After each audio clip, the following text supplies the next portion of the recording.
Hi, I'm Randy Cantrell. Welcome to the Year of the Peer podcast with Leo Batari.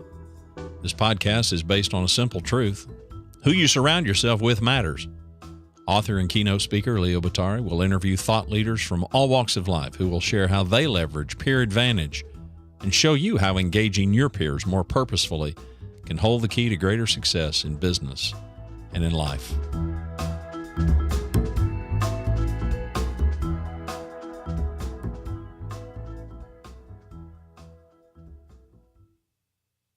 Today's guest is Miguel Diaz. Miguel is the co-founder and CEO of CEOworld.io, where European scale-up teams meet the best international peers, companies, and investors. He got a quick beginning in the ups and downs of business after going through a bankruptcy in a family company. He then climbed the corporate ladder in a branding agency, starting out by organizing documents on a part-time basis to becoming their CEO 3 years later at the age of 24. At 26, he founded CEO World, which has members in every continent. He lives in Porto, Portugal. We welcome Miguel to the show. Miguel Diaz, welcome to the show. So excited to have you here. For many of our listeners, what you should know is that Miguel is in Porto, Portugal. But what you also may not know is I am in Porto, Portugal as well, 2 floors up from where Miguel's office is right now, and making sure that we've got a great internet connection for all our listeners here, and that we're able to just have a really good conversation. But Miguel and I met in person, at least, last year after talking on LinkedIn and getting back and forth there for quite a bit. And he was kind enough to invite me, Ryan Full, and Raphael Gordon, and a number of others to come speak at the 30th anniversary of the Ange conference last year. And of course, this is an organization that essentially helps entrepreneurs on their journey, to grow their companies.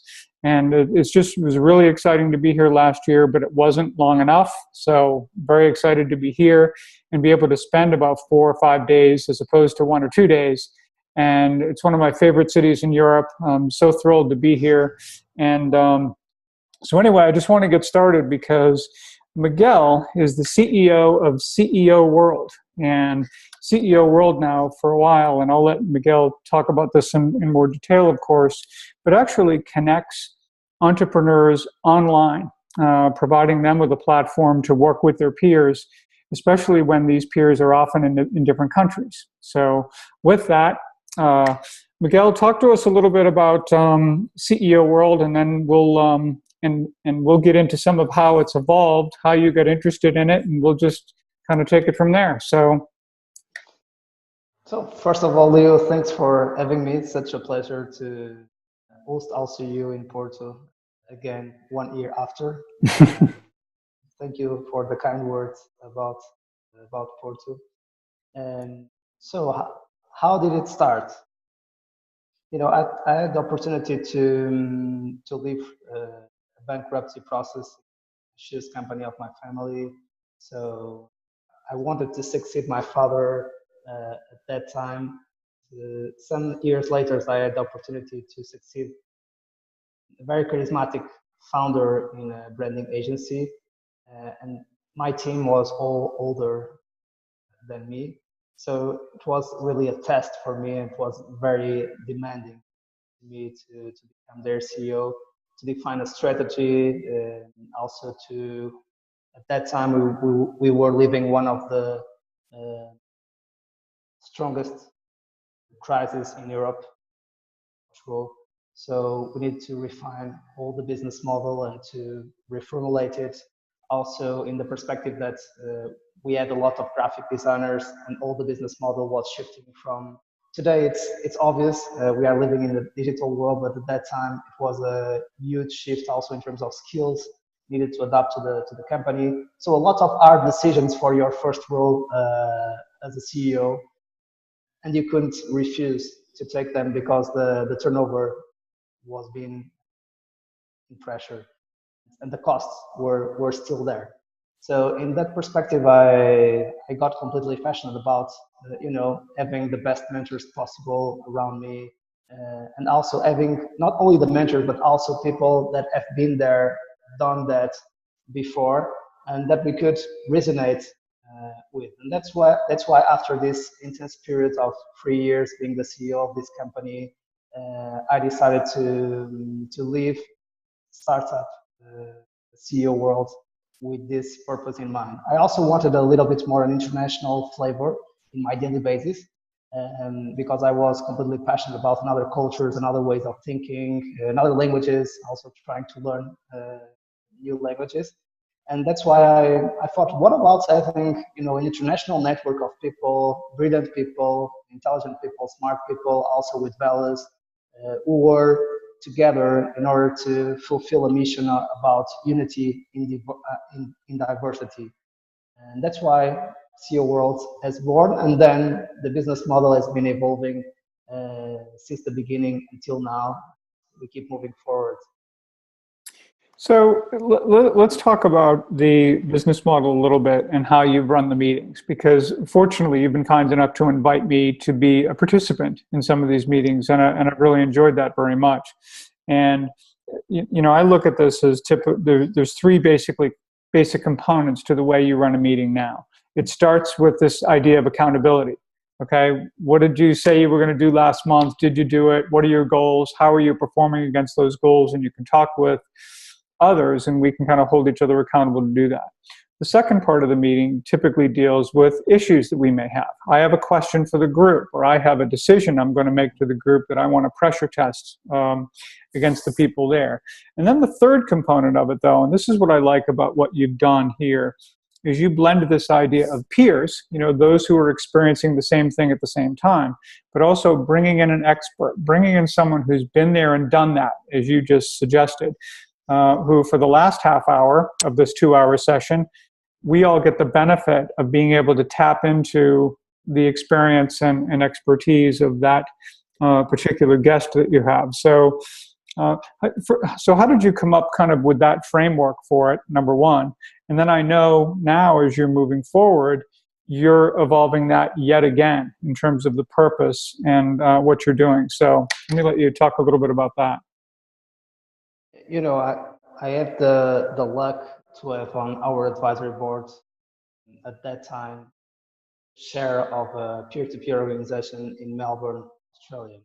So of course I got to know a little bit more in detail the way he was facilitating the groups, and also I got to know also the other players of the industry, namely YPO, Vistas, Renaissance, and so on.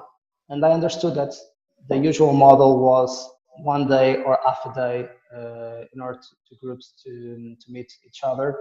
And I realized that, of course, 4 hours would be too much in an online world to have peers from different countries joining. So I realized that it should not be more than 2 hours, also because, going to the toilet, doing a pause or something, it should not be more. So it was very pragmatic, the way we decided the time of the meeting. It was not something that was a lot elaborated about the reason of the 2 hours. And then we started just with also a discussion about how many members would be possible to accommodate in a 2-hour format.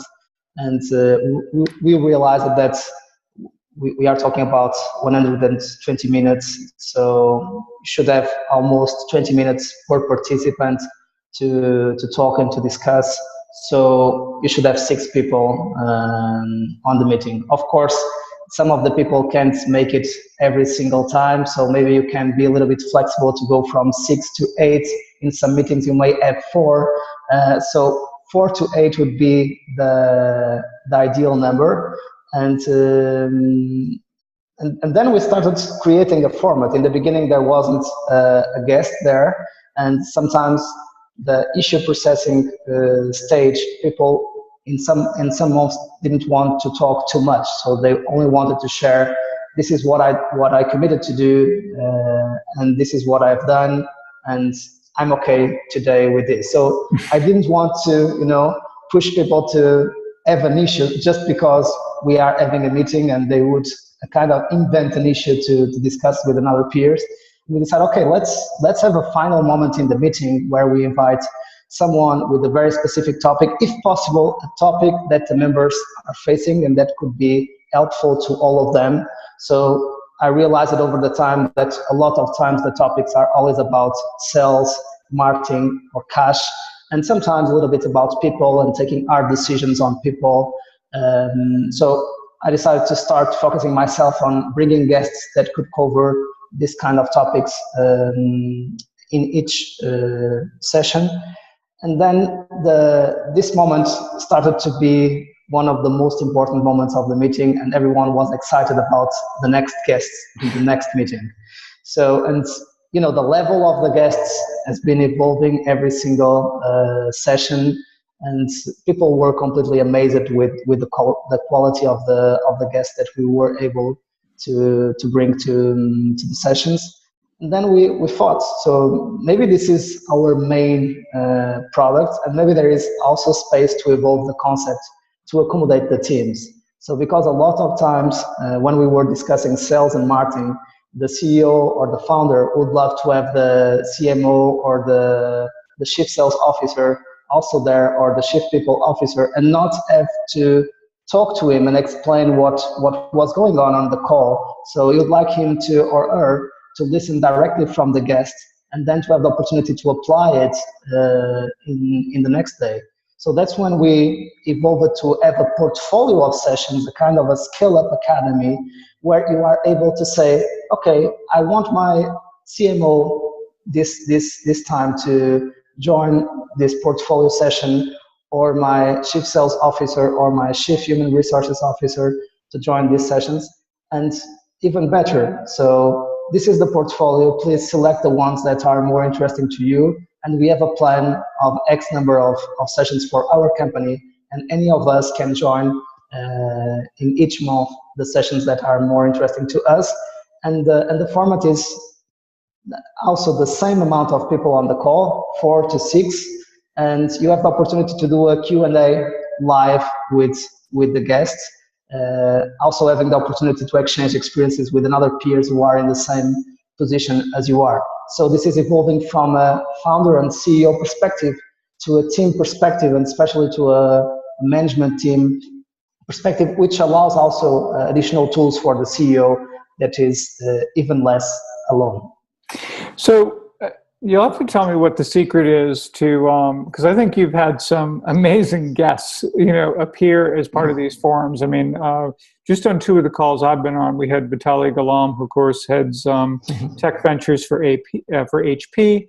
And then, if I'm not mistaken, you also had the president of Microsoft Germany on one of the as one of the guests as well, which is amazing that people had that opportunity in such a small forum to really be able to have that kind of a conversation. And I will tell you that he was more than willing to actually come back, and he was very generous with his time. And so do you find that people in general at that level, want to help, and they want to be part of, providing whatever experience or advice they can to young entrepreneurs? Or what do you think is the secret to how you've been able to get the quality of the guests that you have? Again, I had the luck of starting with a very good network of people since the scratch. When we started nurturing the network, we were 60 all over the world, and also with another 20 brand ambassadors in different countries representing us.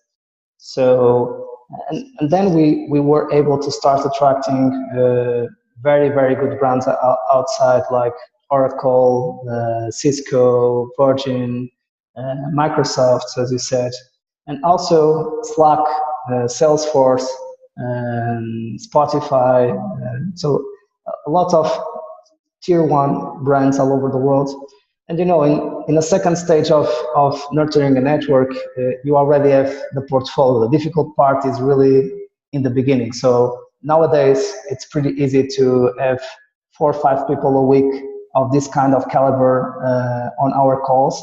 But at that moment was really the challenging moment, where we were testing a format, we were testing different segments in the market, and of course you were asking talented people with very limited time to join and to show their faces to the concept. So nowadays it's pretty easy to keep going for it. Also because the quality of our members is also high, and I think that's also the secret.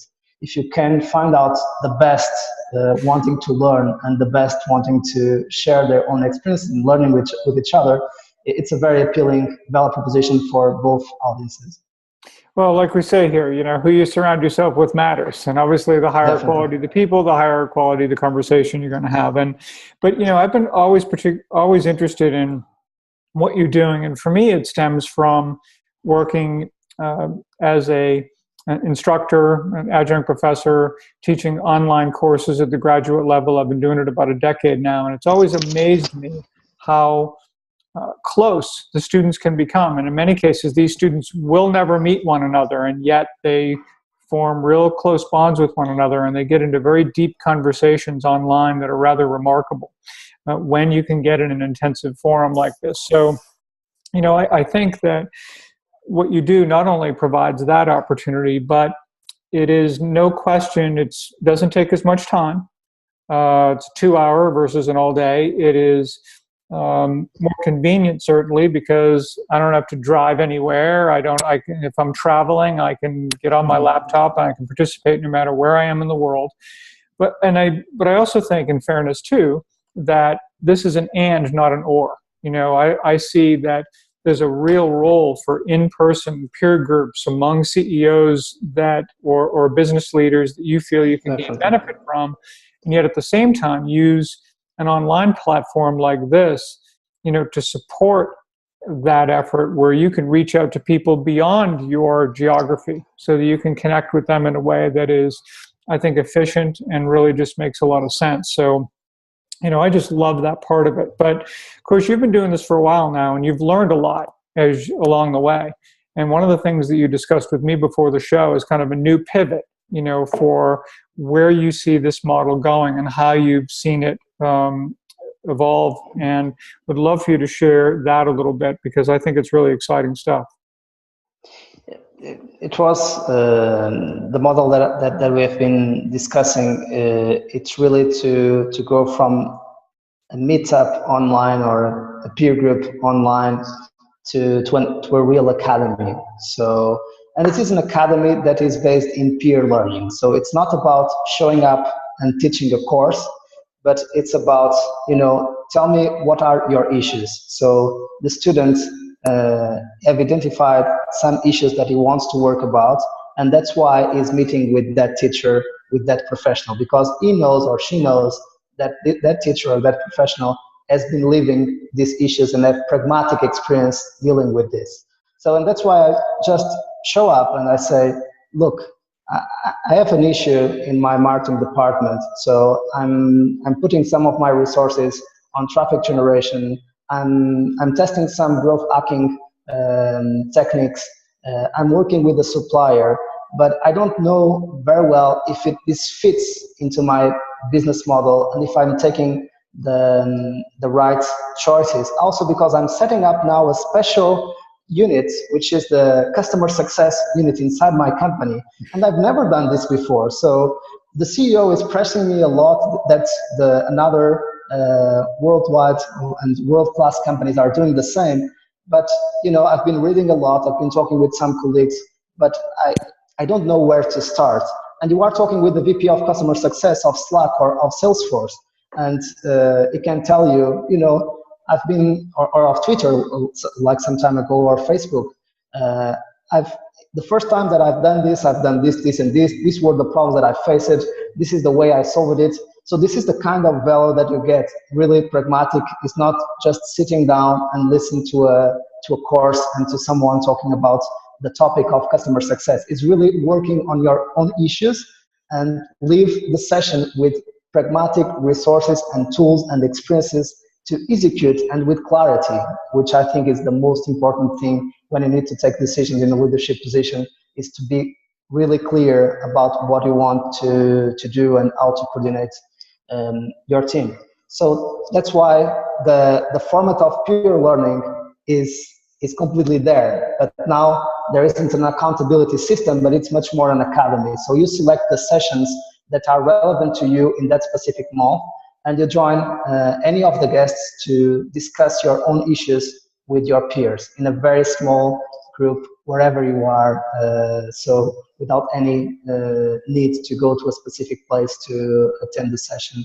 So that's where we are moving. And of course, in that perspective, we can also do custom-made solutions to your company. For instance, if you want to start working just with the marketing department or just with the sales department with a pilot, and to work about, for instance, setting up a customer success unit or about developing a new sales process, we can also focus ourselves in that specific quarter, in that specific half of the year, in that specific topic, and find out guests that can accomplish the goals that you have for a company. So it could be much more, this is the portfolio of sessions that we have.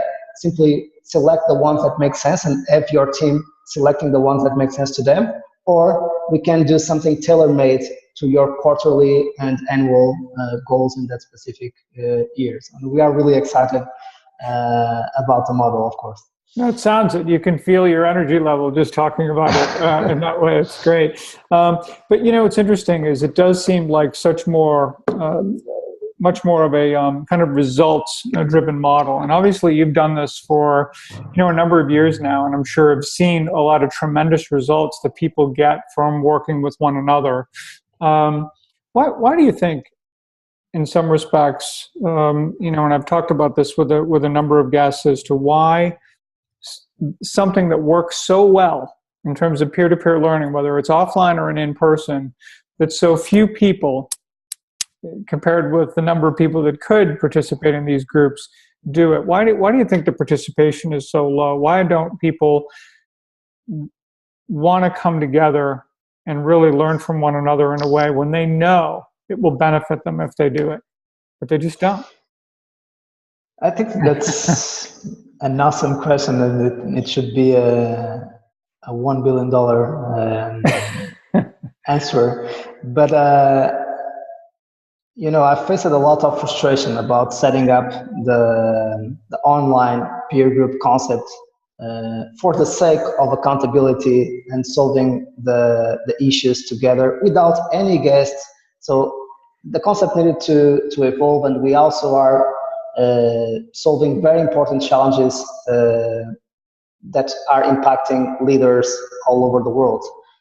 But I think it's about the execution and the short term and the short gratification levels. So you know that this is important, but it's not urgent.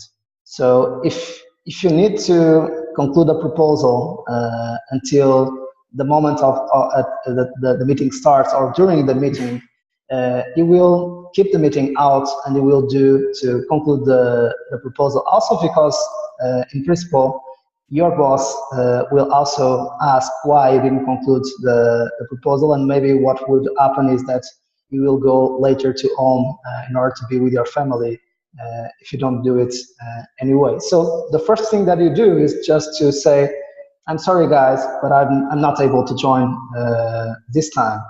And next time you have already made an exception. So you start doing it by system, and after 3 months or 6 months, you decide, oh, I'm paying for something that I couldn't attend and for a tool that I can't participate. So you know what happens next. So you know it is important, but you need to select and to do choices with your time. And the majority of the human beings, and I think it's part of the human being, prefer to select what is urgent at that time, even knowing that it's all about running. Both of us like to run. If you run every single day 30 minutes, that's pretty okay. But sometimes you would say, okay, I will not go today. It will not affect too much. But then the next day you will do the same, and another day you do the same. And after 26 weeks, the impact on your shape is incredible. The same happens with your peer group meetings. You are just not going to 3 or 4 a year or to 12 a year, but you are not working on yourself on these 12 moments a year, and of course the results will only be seen after 36 or 24 months, and that you are not able to have that moment that you go outside of yourself and that you have a mastermind supporting you to solve your main issues to keep your goals alive. And a lot of times you prefer not yet to define, to set up because of the frustration and the fear of failure and the fear of rejection. So you prefer to just live the life as it happens, and also you don't get too much frustration because you are not setting up any goals and you don't have any accountability about you if you have achieved it or not. So you don't know if it is success or not. You simply enjoy life as it goes, and sometimes you are not happy with the results, but that's okay. That's what life is bringing. So I think that's a kind of a human being flaw and virtue that we need to activate, and that's why it's so important to have strong peers around us to wake up when we are losing our pace. I think also to remind us that, when, and I've missed peer group meetings from time to time, and I realize that not only do I lose out when I don't go, to a meeting, whether it was online or an in-person meeting, but it really does hurt others as well. We don't often, think in terms of the responsibility I have to other people in the room. And that's when your peers can let me know or let whomever misses a meeting know. And I've had it happen. I've had someone say, Leo, when you're not here, we don't have the same kind of conversations as when you are here. And I need you here and I want you here. So it makes me think that I not only have a responsibility to myself in terms of my own executive development and what I know I will learn, it's the fact that others are depending on me, as well. And I have a responsibility there, and I depend on them, as well. And I need to let them know that when they miss a meeting, their voice is missed, their ideas are missed in a very big way. And I think it's an essential part of it. But I remember I had one of my Vistage group members one time told me that whenever he gets into that space where he's thinking, oh no, I've got all kinds of stuff going on at work, I think I'm going to skip my meeting. He says when he has skipped his peer group meeting, he's always regretted it afterwards. And he said, but whenever he's gone to his peer group meeting, he's always appreciated it and always realized that was the right thing to do, that the stuff at work will get done. But the experience and knowledge that he gains from being in the group, not to mention he was a fabulous, contributor to others there, that was the more important piece. And I think that's true. So I guess maybe in some respects, as we've been talking around this a little, maybe one of the reasons that peer groups are not always, as readily used as they could be is that it does ask a lot of us. I just think that, to your point about running or anything else that requires just a little bit of discipline and a little bit of thinking beyond ourselves, but for other people, that there's an extra requirement there, but that the value for everyone overall is so much more when you can commit to doing it. And it's the compound effect. So you don't value that 10% or 1% that you are getting better every single day, and that will compound 1000% after 365 days or 52 weeks. Right. And also the opposite can happen. You just get worse 1% every single day. So you see the impact that it has. So, and again, in that day, it's not too much. Even after the end of the week, it's only 7% if you are losing 1% a day. So usually you only see the results after a long period of time, and you don't give too much value about what you are losing or what you are winning in the short term. That's why we need to look much more, and that's something that we discuss also a lot in business, about the long-term strategy and about what we can do today to be closer to that long-term goals. No, I So, agree. and I like your point about the value that each member contributes to the solution, for instance, of the issue, because they will all add value in a very different way. Because you can have someone who is more stronger or with more experience in family issues. You can have someone which is stronger in finance, with a lot of fundraising experience, someone with marketing experience, with PR experience, and sometimes you got a solution which is much better packed than only talking with someone with a specific lens. No, I think that's exactly right. So just to shift gears a little bit, because of course I mentioned at the top of the program that we're both, at Ange, and very, excited to be here again for a second year. I'm going to conduct a workshop tomorrow, which I'm really looking forward to, with about 20 or 30 entrepreneurs and leaders of early stage companies. So that's going to be a great deal of fun. But, I'd love for you to talk a little bit about, a little more in depth about what this organization does, how you even work with it personally, and also what you think the impact has been, on startups and early stage companies here in Portugal. Because I'm sure Rafael would appreciate our talking about that a little bit today. Sure. So starting with presenting and introducing Ange. So Ange as born in 1986, so this year 41 years old. Some metrics, so 5,500 over 6,000 associates or members at the moment in Portugal, the largest Portuguese association of young entrepreneurs, 11 incubators across the country, 2 accelerators.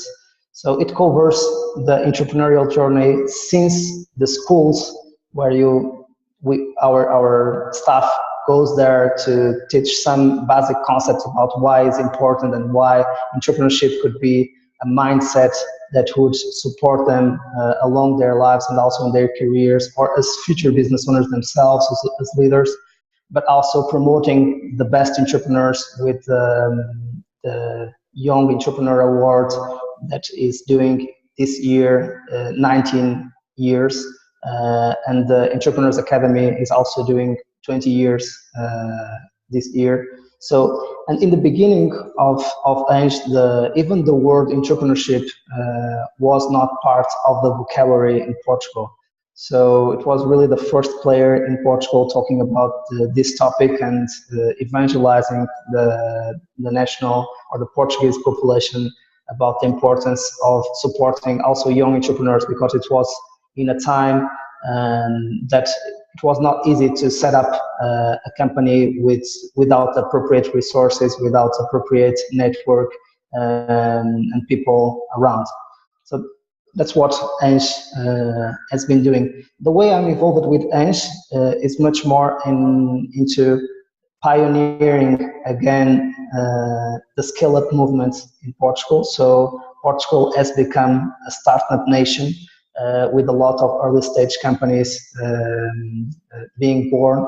And now the main goal is how can we become also a scale-up nation, and also leveraging our traditions of being all over the world and through the sea, and also our capacity or competences to adapt social skills, to adapt to the different cultures, ourselves with another ways of thinking and serving others in multiple geographies.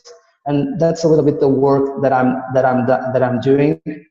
It's about providing scale-ups with the right financial resources, with fundraising support, with the appropriate channels to approach the right markets for their business model all over the world, and also about leadership development. That's one of my great passions, as you know. Well, for as long as I remember studying history and being a little kid and learning about Portugal and learning about all of the exploration that they were behind all over the world, it seems that now you are still, engaged in your own exploration and your own discovery, and with a lot of brand new companies and scaling up these companies. And I think it's an exciting tradition, quite frankly, to continue as part of what Portugal is all about, and why it is just so exciting to be here, and why the energy of this country and of this city is what it is. But look, I want to thank you so much for being on our year of the peer, and just to because I can't imagine having done this series without making sure that we interviewed you. And just thanks for your commitment to peer-to-peer learning. And if there's any final word you want to say to our audience before we sign off, let me know. Yeah. First of all, thank you, Leo, and congratulations for the amazing work that you are doing. Especially because I think that you are one of the first people to put all the different peer-to-peer networks working together instead of competing with each other. And it should be part of their mission. So I'm very happy that you are doing this work and working with all the different concepts that are available in the market, and really focus it in evangelizing the concept instead of also creating your own network and evangelizing your own company. So congratulations for that. It's a real pleasure, and always happy to support. All right. Hey, and to learn more about CEO World, where could our listeners go? It's very simple. So you just go to ceoworld.io, and we are also available on any social media channel. So Twitter, Facebook, LinkedIn. Also search for ceoworld.io. Excellent. All right. Hey, well, you have a great day. Thanks so much, Miguel. Thank you. Take care. Okay. Bye.